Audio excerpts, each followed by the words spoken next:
Now, listen, you guys, Advovo BBL has finally announced her pregnancy. She decided to have an interview with Gail, and we are going to be talking about that.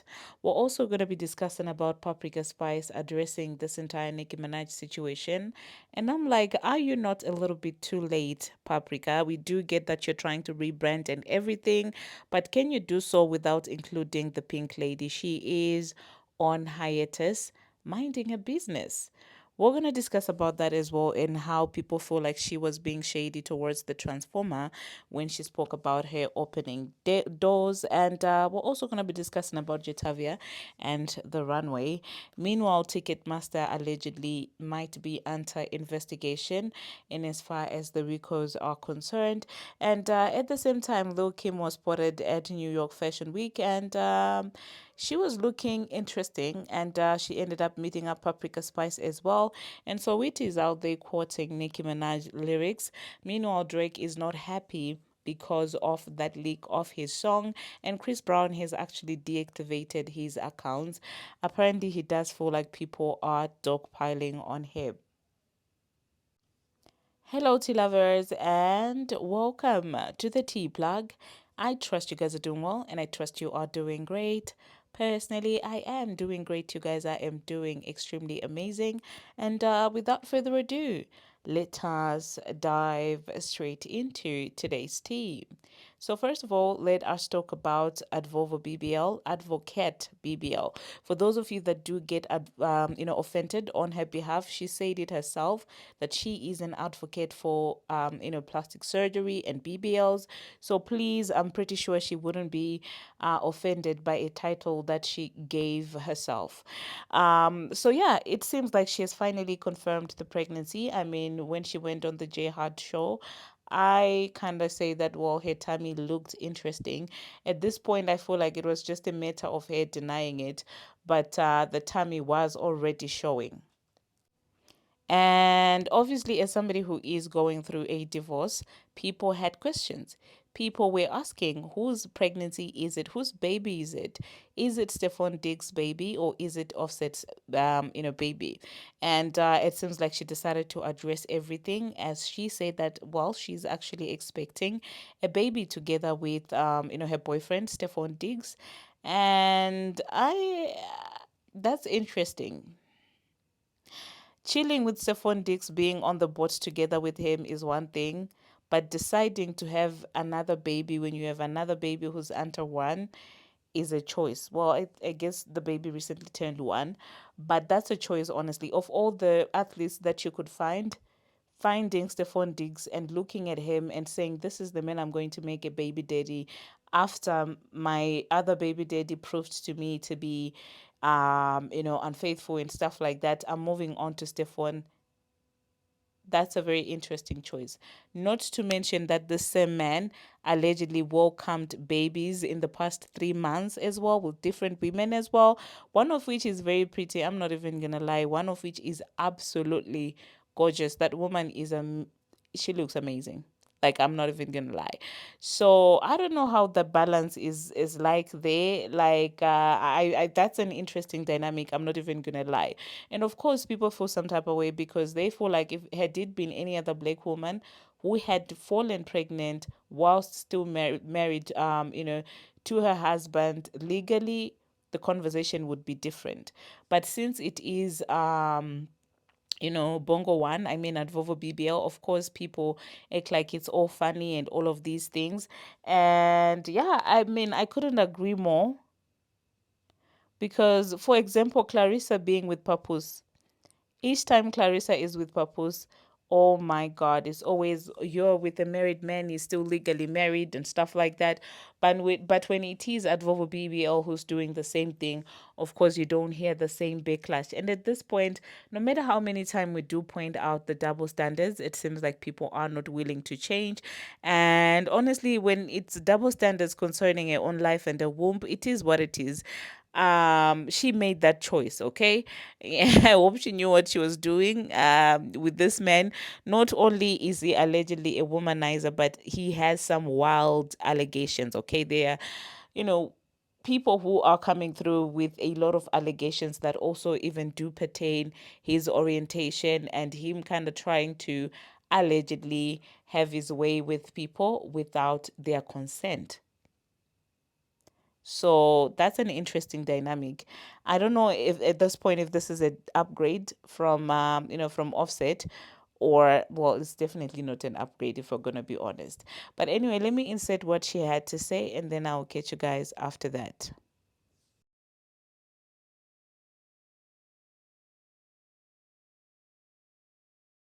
To start right away. Yeah. With, because the rumors on the streets be talking. And so the latest rumor about you is that you are having a baby. And I want to know what, if anything, you want to share about that with the class. Well, yes, I am. I'm having a baby with my boyfriend, Stefan Diggs. Congratulations. Thank you. Congratulations. How are you feeling about that? And that this will be baby number 4 for you, Cardi. Yeah. Congratulations. Thank you. I'm actually I'm excited. I'm happy. I feel like I'm in a good space. I feel very strong. I feel very powerful that I'm doing all this work, but I'm doing all this work while I'm creating a baby. Me and my man, we're very supportive of each other. We're like in the same space in our careers, but like in different, By that, what do you mean by that same space? That you're both doing well? What do you mean? You know what it is?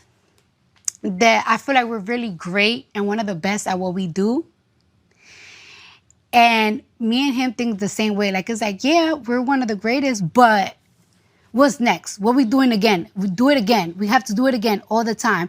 It's not like we're never like comfortable. We just want to keep doing it. And that's just how we both are. You have a song on your new album. I can't wait for people to hear the new music, but there's a song called Safe. Yeah. Is he somebody that makes you feel safe?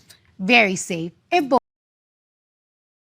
about it. Y'all better get my album. Y'all wanted to know, right? Now y'all know. Now y'all could buy my album so I could buy Pampers and diapers and all that type of stuff. I told ya. Now go support my album because I'm a mother of 4 now. Yes. But no, I just is like, can I just say it on my own time? Like, I'm not hiding. Yeah, on my own time. Like on my own time. Yeah, it's like on my own terms. Let me close some deals first. You know what I'm saying? Let me close some deals first. And it's like, you know what? You don't really want to say right away that you're pregnant. Like, it's like, let me see a couple of more sonograms. Let my baby be healthy. And you know what's so crazy? I haven't till today. Matter of fact, I have to tell them this week. Before this interview come out. I haven't even told my parents. No way, Cardi. I haven't told my parents. They just be looking at me like, Cardi. Wait. Back up. Why haven't you told them? Because I'm scared of them. I'm very scared of my parents. You're scared of your parents? I'm very scared of my parents. Do they like Stefan? Do they like him? Yes, they like him. They like him. They do like him. They do like him. Something tells me they'll be happy for you because you have children, he has children. Were you thinking, the way we feel about each other, we both want to have a child together? Yes. I mean, everybody kept telling me, like, I should have fun. Yes. And we had a little bit of too much fun, and now I'm here. I'm here. We had too much fun. Well, there you heard that, you guys. There you heard that. Now, we get it. She's pregnant, but choosing to use that as a rollout is a choice. Like, wow. Is this where the desperation is? Is this where it's at in as far as hey trying to have a rollout, trying to have some buzz? Is that's it? Goodness gracious. Anyway, moving on to the next thing that we're going to be talking about. Let us talk about Ice Spice and of course this interview that she had with with Kiki Palmer. It seems like finally she is ready to address the situation between her and Nicki Minaj. And it's very interesting how she's been moving around trying to be a mini Nicki Minaj, from her fashion to the wigs to everything, and even the hairstylist. And we know this is how it started with with Advovo BBL, the hairstylist stuff and wanting to have the team that Nikki had. That's how it started. And I've been seeing her leaning towards Tay. So it's interesting, if I'm going to be honest. So not only is she walking around like a photocopy of Nicki Minaj in her early days, no, she's also now addressing that situation. And it's a little bit too late. I mean, we get the rebrand, but can you not rebrand without using this woman's name? She was out there talking about, oh, it's so sad that it went this way. Nicki's still mother and stuff like that. Yeah, she is mother. And that's the thing, whether you like her or not, at least she's real enough to say that, listen, Nicki is mother. Unlike what Lottery Ticket was now doing after they fall out with Nicki Minaj, because Lottery Ticket, that was very corny. That was absolutely corny. So at least Ice Spice is not out there looking like a clown. But then again, she doesn't have the room to say that Nicki is no longer her icon. When she first came out, it was Nicki this, Nicki that, Nicki this, Nicki that. So obviously people would look at her like a clown. So she has to act like she's cool, she's, not that bitter and stuff like that. And honestly, I'm not mad at that. However, in that same interview, what I didn't see is accountability for why their relationship fell apart the way that it did. She said that it was merely business, it wasn't anything personal, and she explained more about her, and this entire Nicki Minaj record label situation. What I didn't see her taking accountability for in full is the fact that she was trash talking Nicki Minaj behind her back. It's the fact that at some point she really did think that her clout was going to last forever. She mistaken clout for talent, and wearing miniskirts for longevity. Those things are not interchangeable, and I'm yet to see her being accountable for how that went. All I heard was, oh my god, I really trusted a friend and she let me down. It was just in a moment of venting. But you did say that you were out there giving Nicki Minaj opportunities. I don't see you taking a responsibility for what you said, Paprika. Anyway, the other thing that she was also talking about is, how Advovo BBL opened doors for females. She said that, when Nicki was doing it, it felt unattainable. I guess Nicki set the bar so high that, people really felt like you had to have talent in order to make it in female rap, which I do prefer than the current status of female rap. So I don't know why the Babs are getting offended by that. To me, that sounded like a big-handed compliment to Advovo BBL. To say that when people saw somebody who cannot even articulate themselves well, somebody who cannot even properly read, get number ones and get pushed like the way that she was back in the day, they felt like, listen, if this person can do it and they're dense like this, so can I. So what I'm hearing from what Ice Spice was saying is that Advovo BBO lowered the standards, and any and everyone felt like they could just come in and also lip sync and recite. So don't be offended by that. That's all I could get. And the fact that, well, they put it on Nicki Minaj to say that, well, she did it so well, she was running the game so well that they felt inadequate. How is that a problem? How is that a fault? That she was doing her job too well to the extent that others felt like they had to have talent, but for some reason they make it seem like it's a problem, which is crazy if you ask me. But let me insert what Paprika had to say and let me know what you think about that, and then I'll catch you guys after that. Grammy nominations, and then even like somebody like Nicki Minaj, icon, being like, "Yo, I like what you're coming with." Insane. Crazy. Like crazy, crazy, crazy. I had no, like, I always wanted that to be the case, but it's just like when it happens, you're like, whoa, like, is this real life? 2 records with her, I was gassed. Like, of course, I still am. Like, I feel like it was. What was it like working with her? Did you guys have like a one-on-one type of process, or was it kind of like, I'm gonna send it to you, you send it we back? would do a lot of sending back and forth, Okay. like via text and stuff like that. But she would always like gas like what I did. Like she would just be like, "Oh, I love your accent and like your tone and flow," and I would be like screaming like when she, you know what I mean? Now, I know at one time it was talks of her possibly signing you. What made you kind of think? Because I know it can be tough when you're an artist and then you're signing an artist. Yeah. Sometimes it's like, man, is that the right decision to make? But then also, she's incredible. So kind of how did you navigate that and then maintain the love? Well, I really let like our lawyers, I tried to like really let our lawyers like handle everything and like our managers. Yeah. But I was already signed when she was trying to sign me. So I think that's where like the hiccups were. Yeah. Because it was like really no room anymore at that point. Yeah. to make like a new deal. I'm signed to 2 labels, so that was already like a thing. Yeah. Yeah. But I mean, like, But she understood, y'all. It's all love, and it's just like it's the industry. well, yeah, it's all love, like always. I still look up to her. She's mother. What made you say I'm going to take this seriously? Was there a moment or a person that you saw doing something that made you say maybe I could do a song or this could be a career? I feel like Cardi B definitely like brought back that like hope of like girls could rap.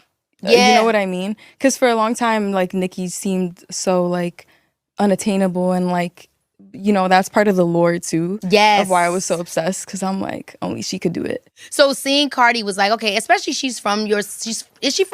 She's from the Bronx, yeah. Exactly, she's from the Bronx, and so then Well, there you heard that, you guys. There you heard that. Now, moving on to the next thing that we're going to be talking about. Jatavia was out there walking and working the runway. And we do know that she's been trying to be in fashion like that. She's been trying to be a fashion girly. She's been doing things that are different. She loves to be different. I mean, even from her choice of her pet, you can tell that she loves to be different. She would like to be different. And I'm not mad at her for getting some fashion gigs.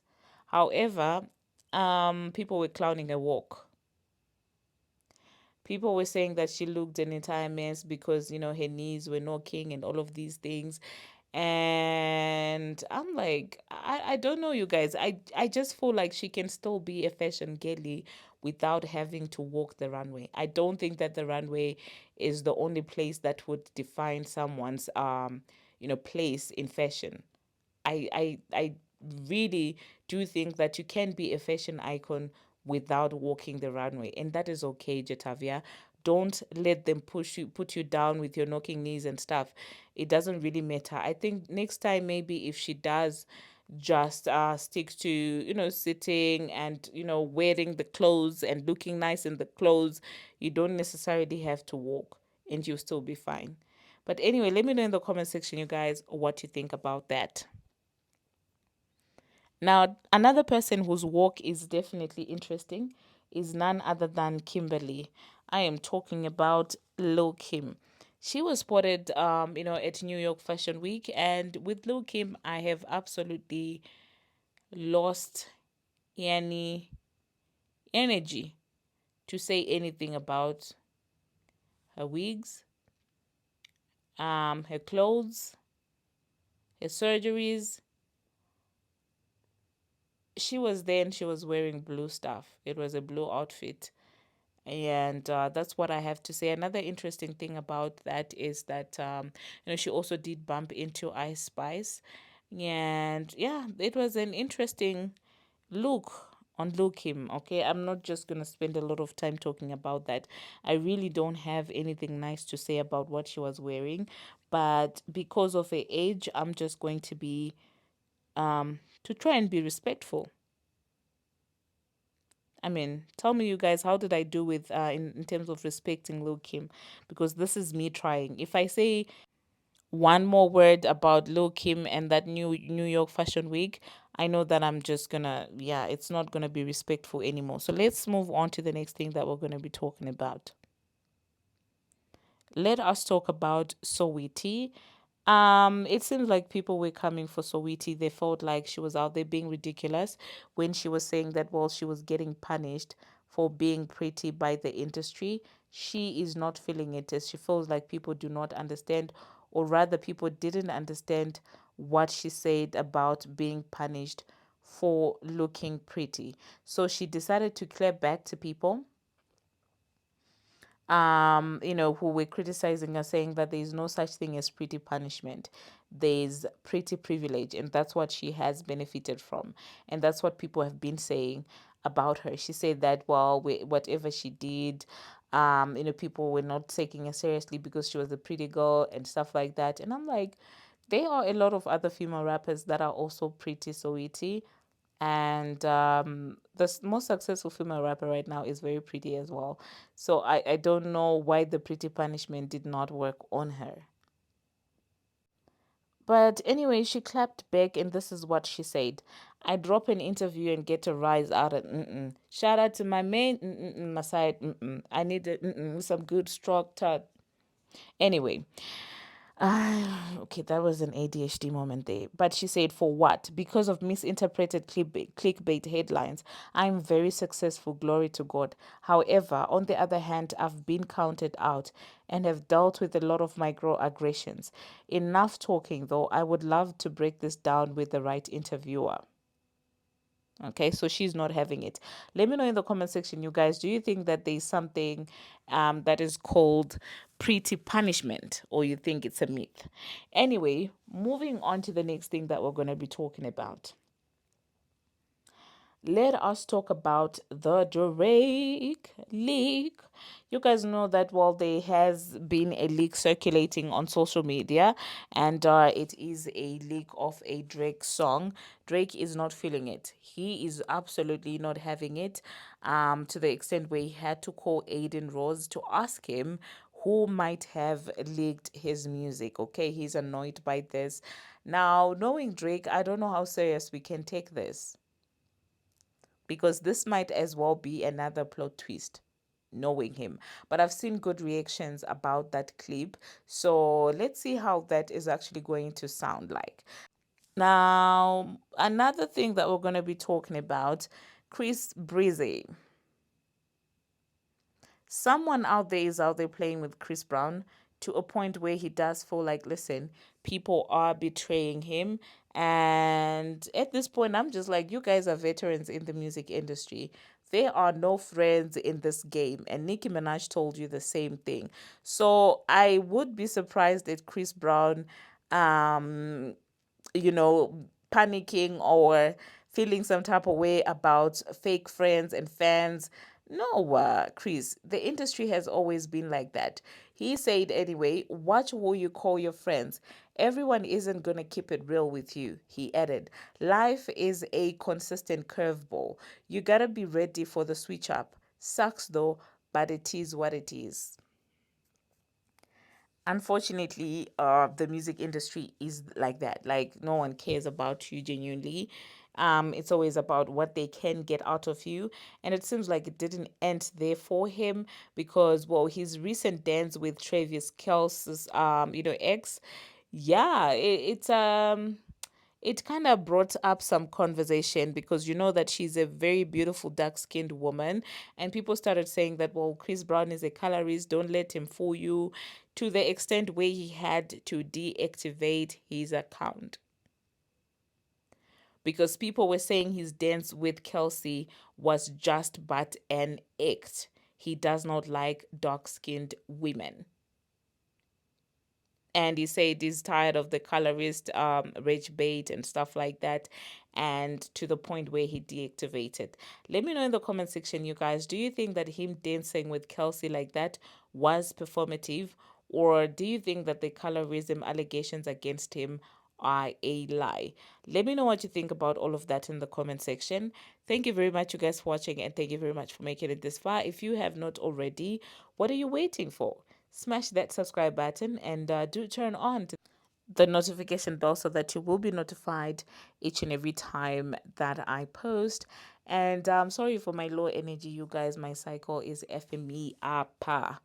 Literally closing my eyes as I'm recording. Until my next one, see you.